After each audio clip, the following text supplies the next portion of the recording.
This show gives you an opportunity to connect with your elected officials and, of course, for you to connect with them. Welcome to Ward Updates 2022, a one-on-one series where we discuss many different topics with your city councillors.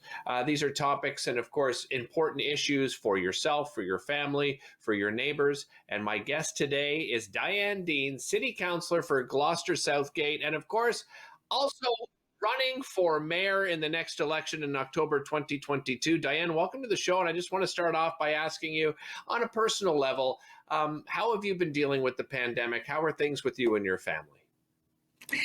Well, thanks for asking, Derick, and thanks for inviting me. This is a great opportunity, and I really appreciate it. The pandemic is challenging for everyone. There is no doubt about that, and it has really impacted one-on-one relationships and the opportunity for water cooler chats and that important dialogue that people have on an informal basis. So from a work perspective, I've certainly noticed the difference that the pandemic has made.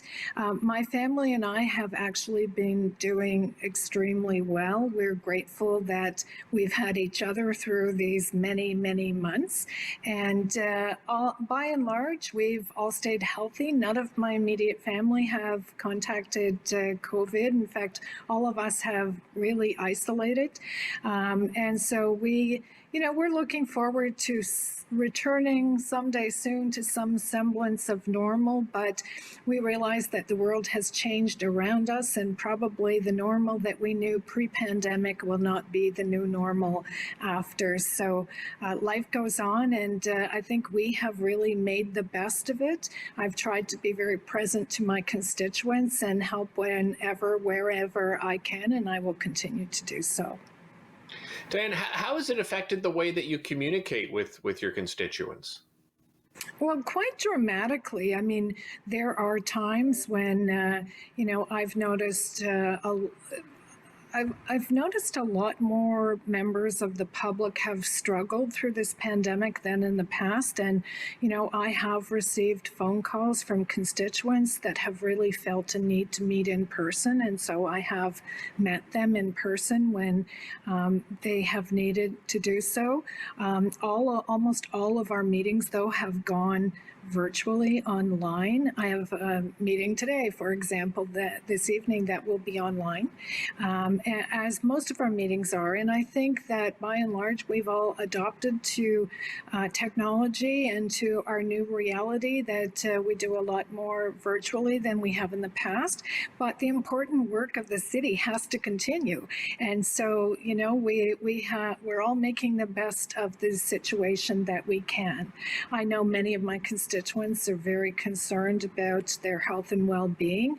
And, we try and public health and all of the city departments have tried to step up and make sure that we're doing all that we can to make this pandemic as bearable for our communities as is possible. Well, as mentioned, the pandemic has had an effect on everyone.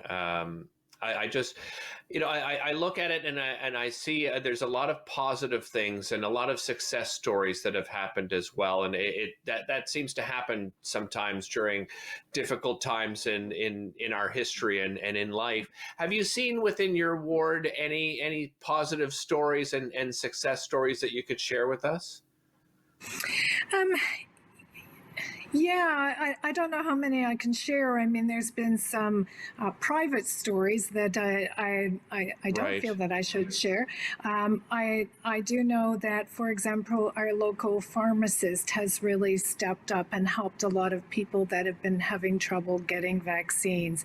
I know that others have been taking food to their neighbors who have had to stay in. There's lots of positivity. I really feel that the pandemic has also shone a light on the goodness in people's hearts and community.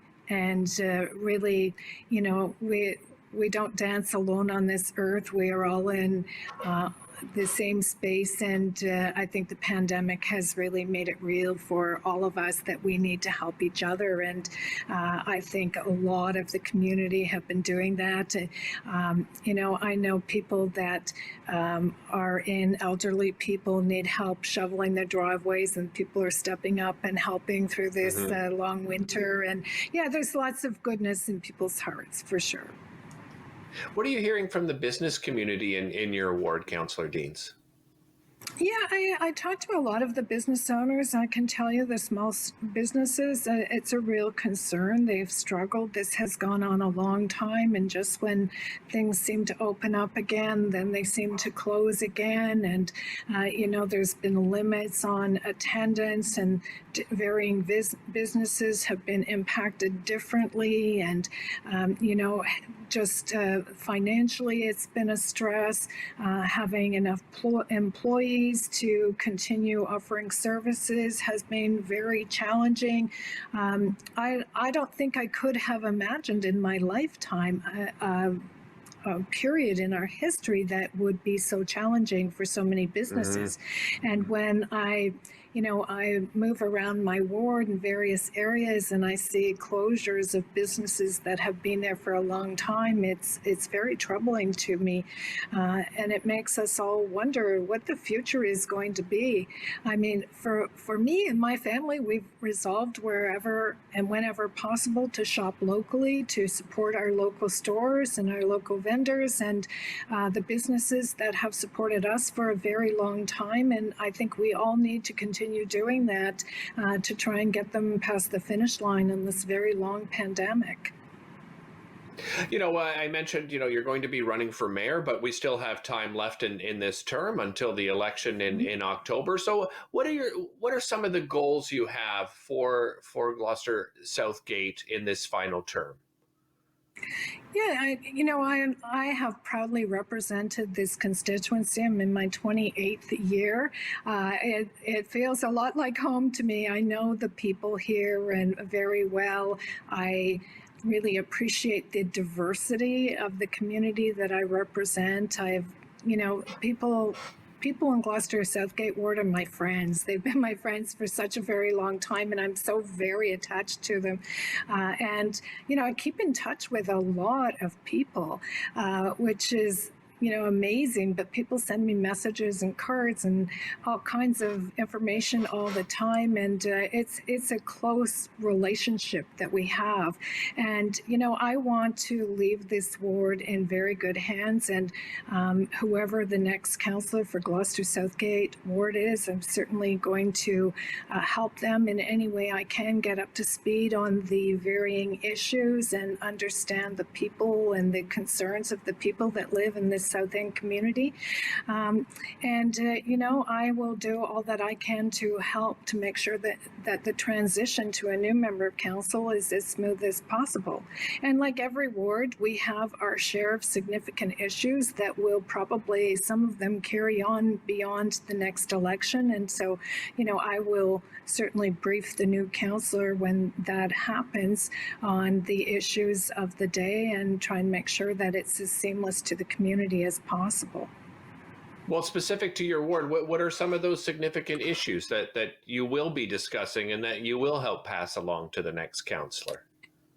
One is the South Keys Mall, which, has developed over many years. And in 2015, we did what we call a community design plan, which was looking at the future of that South Keys Mall, because malls are transitioning. Those big box stores of the 90s, 80s, and 90s and 2000s are not the model for the future. And if anything, the pandemic has just accelerated that happening.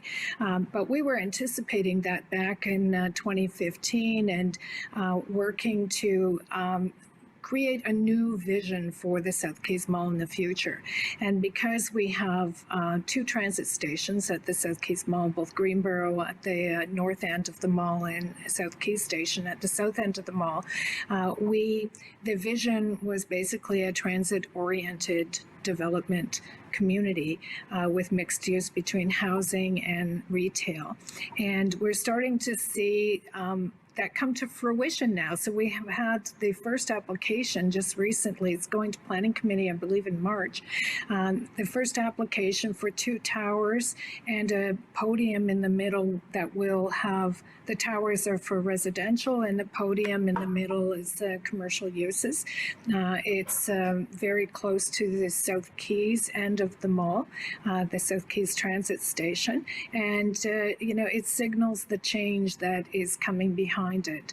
I think over time what you will see is that the big box stores with massive parking lots that exist at South Keys today won't be there in the future. And what you'll see is probably a real mix of housing and commercial uses with, a main street down the middle where the parking lot is now, a very different look and feel, much more community friendly with green spaces and open spaces for the public and great transit connections with cycling and pedestrian routes as well. Yeah, and as I listen to you, it's almost refreshing to hear you describe what's going to come there. I've read some of the plan as well, and I say it's refreshing because we look at how we're expanding, the city of Ottawa and how we're expanding our boundaries, and we're not necessarily building communities like you just described, right? If you look at some of the other communities that you have sort of a residential community, and in order to go to the grocery store and the mom and pop shop and the retail outfit, you have to get in your car and you have to drive to this massive, almost a city in its own. Do you think, Councillor Deans, we need to rethink the way that we develop, especially when it comes to new developments, as we start expanding the boundaries to this city?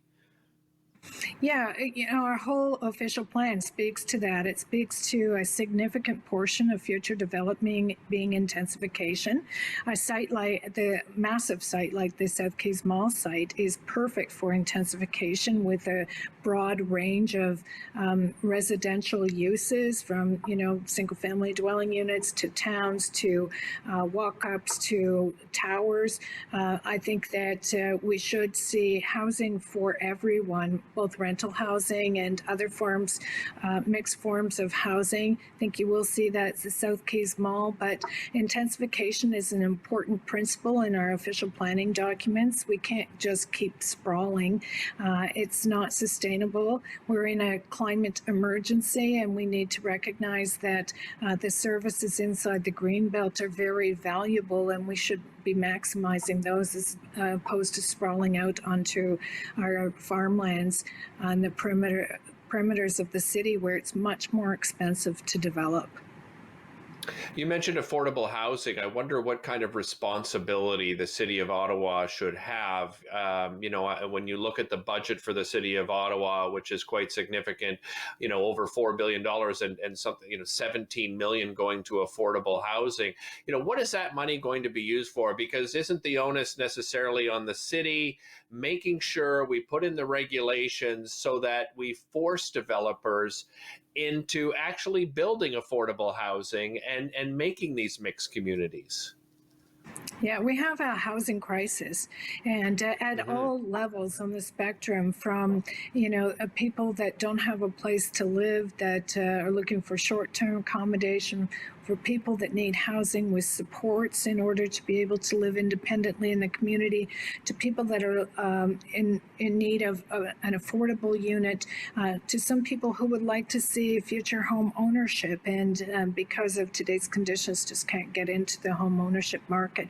So across the spectrum, there is a need for us to address the housing crisis that is occurring not just here in Ottawa, but across the country. And I think that it's it's incumbent upon all levels of government to look at our regulations and to look at our programs and to look at the opportunities that exist to create housing options that will address the real crisis that we face in the communities today.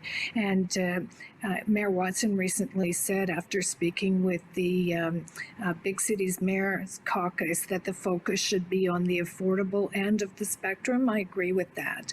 I think that, governments really have a responsibility to make sure that people have a place to live and a safe place to live, and everyone has that in our community. And in a city as wealthy as the City of Ottawa, national capital, to have so many people on the streets and in shelters is really not acceptable to me, and we can and we must do better.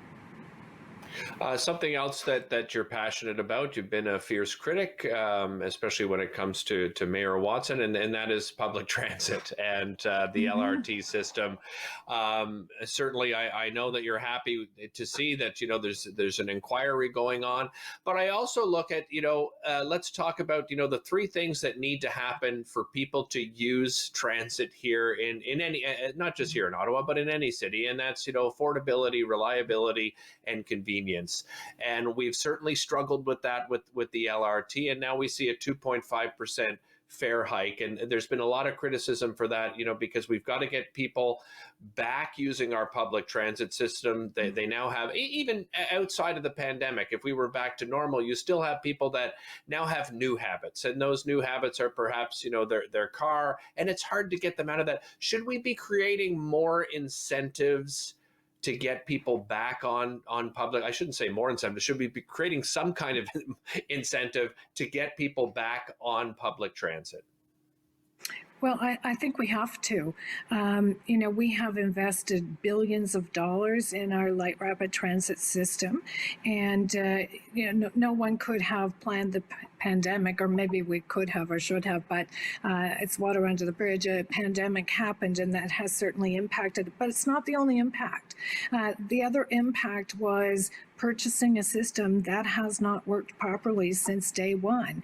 And there has been an erosion in reliability, and that has had a domino effect on people choosing to use public transit. Many people, because, they ended up in winter conditions, walking to work for, kilometers on end because the system continued to break down, just at some point made a decision to find other ways of moving around the city.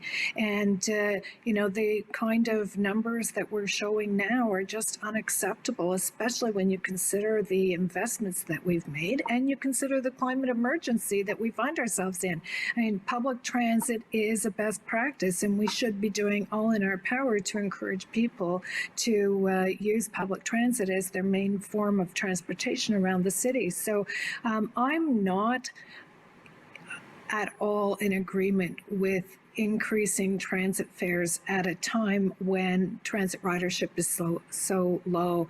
To me, it's just a simple matter of supply and demand. And when your demand is so low and your supply is so high, that's not when you increase prices, it's when you decrease prices.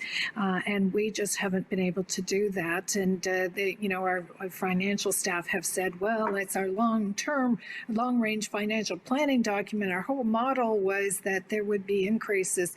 Well, unfortunately, the model needs to change because the model no longer works, and it doesn't get us where, as a community, we need to go, which is getting people onto our transit system. So I think you very aptly laid out the key issues around transit. We need reliability of the service. We need those trains to work. We need people to know that they can get where they're going in a reasonable amount of time.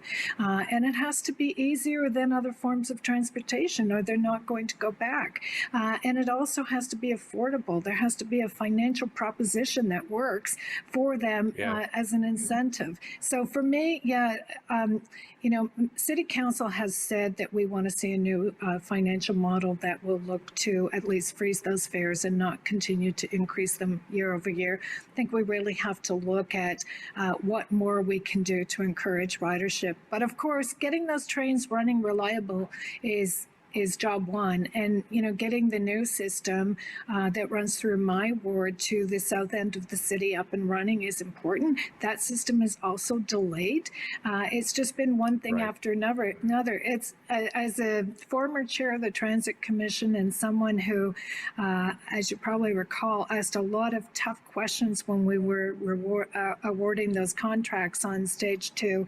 It's frustrating to see history repeating itself on the stage 2 model. But we have to do a lot better than we're doing right now in terms of public transit. Well, and the pandemic has had a huge hit on revenues, right? The city has revenue shortfalls. There's no doubt about that, and it's going to be difficult to make up those shortfalls and then those revenue shortfalls. And as a property owner who pays property taxes myself as well, I'm happy to see a 2.5% and a 3%. But the other people that I speak to are certainly questioning whether are we putting off the inevitable that one day down the road we're going to have to raise them into the 5 to 10% range because we're keeping them so low and we're not considering these shortfalls. What do you say to that, Councillor Deans? We haven't done a universal program review since 2006. We haven't done a deep dive into the programming that the city provides and an assessment of whether, what we were doing back in 2006 is still all necessary in 2022. And for me, property taxes are the most regressive form of taxation. They're not linked to income. So not everyone can afford to see significant tax hikes to the tune of 5 or 10%, as you suggest. So I think before there's any case made to have significant tax increases, because in my opinion, the taxes in Ottawa are already quite high. I think that it is incumbent upon council to conduct a universal program review and look at all of the business lines that this city is in and consider if there are better and more financially efficient ways to deliver services to the city rather than, as a first resort, going back to the taxpayers.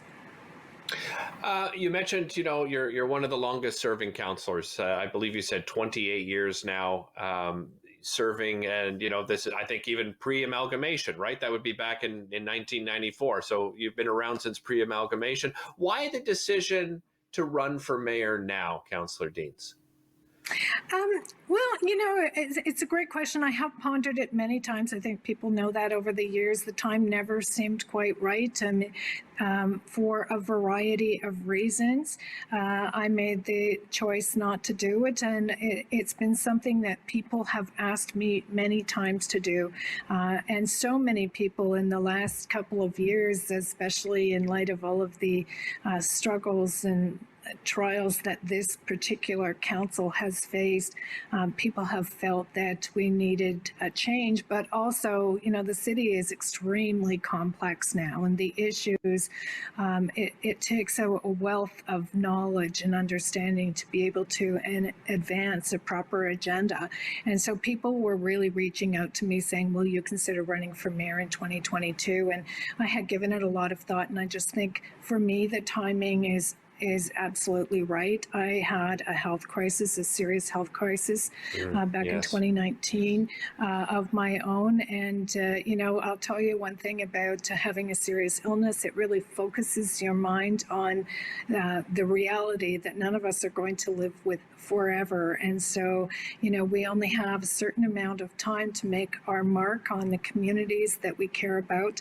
And I believe that I am the right person person to lead this city. I think I have the right combination of knowledge and expertise and experience, and I think I have deep roots in this community, and I think I'm the right person to lead. So I will put my name on that ballot, and ultimately the people in this city will decide who they want to be their leader.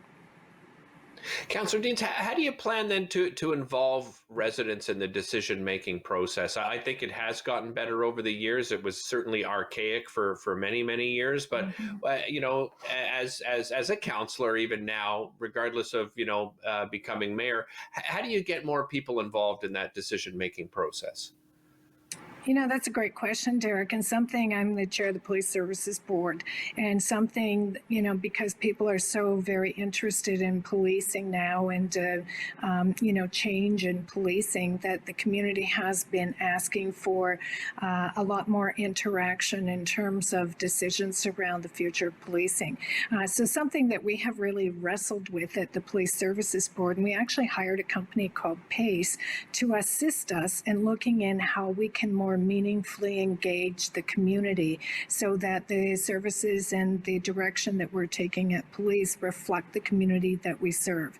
And what was recommended to us, and we just took it to the Police Services Board recently, was that we establish something called a deliberative roundtable, which would be representatives from the police board, or if we were to extrapolate that and take this model to City Council, it would be representatives from City Council would sit on the deliberative roundtable, and there would be a facilitator and a secretariat that would determine what issues were to be discussed in much greater detail, and members of the public could participate in those deliberative discussions so that we have a deeper understanding of the concerns in the community, and that the community's views are reflected in the decisions that we ultimately make. So I would like to test that out. We're going to test it out at police. I think it's a transferable model that would be good for City Council. I think we do have to do better in terms of public engagement. I've always been on the side of public engagement. I think my constituents would tell you, if they were sitting here, by and large, that I, if anything, over-consult them. I like to feel that I understand and have the pulse of the community when I'm sitting at the decision-making table. And I like to feel certain that they are getting the representation that they deserve. So I think you will see, if I'm fortunate enough to be chosen to lead the city in 2022, I think you will see a renewed effort to consult in a meaningful way this community. I think we have about 60 seconds left. I just wonder if there's any improvement that you wanted to see within your ward that never came to fruition. Is there a regret that something didn't get voted through that you really wanted to see accomplished? Wow, that's such a tough question in 60 seconds, Derick. I mean, what's that old line? Regrets, I've had a few, but then again, too few to mention. I guess I prefer to focus on the positive. I can tell you that in the last couple of years, we renewed the pathway, linear pathway that runs all the way through my ward from South Keys Mall all the way to Hawthorne Road. And this summer, we're going to be doing something very innovative there. We're going to be putting all along that pathway things like zip lines and outdoor ping pong tables and all kinds of new features that we haven't seen in the community before. So, there's always new things to do, and I like to trial those out in my ward and see how people like them. And I think the community that I serve is going to love that. I'm actually quite glad you ended on a positive note. Really appreciate your time today, Councillor Deans, and good luck on your run for mayor in October 2022. You've been watching another one-on-one interview in our series with Ward Updates 2022.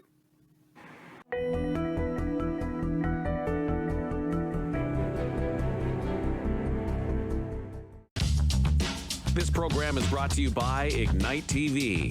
Now you're in command. Visit Rogers.com for more details.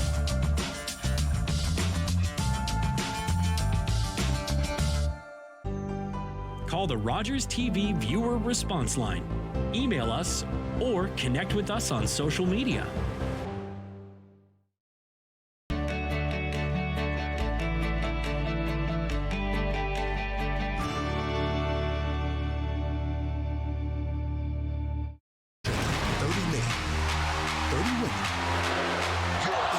You think you knew me?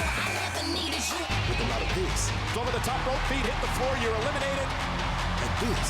He saved himself! Did that really happen? And this. Line him up, throw him over. And in life. Get lost in the moment. He did it! And the winners get the main event of